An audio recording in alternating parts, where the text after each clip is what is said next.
ಬಂತ ನಮ್ಮ ಕೈಯ ಹಿಡಿಯುತ್ತ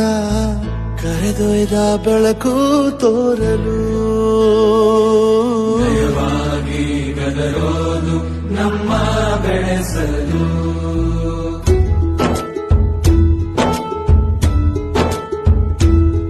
ಭಾಷೆ ಅಮೃತ ಕುಡಿಸೋ ತಾಯಾಗಿ ಭಾಷೆ ಅಮೃತ ಕುಡಿಸೋ ತಾಯಾಗಿ ಭವಿಷ್ಯ ಬರೆವಂತ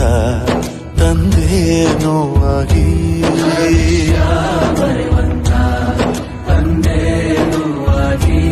ಚಂದದ ಜೀವನನ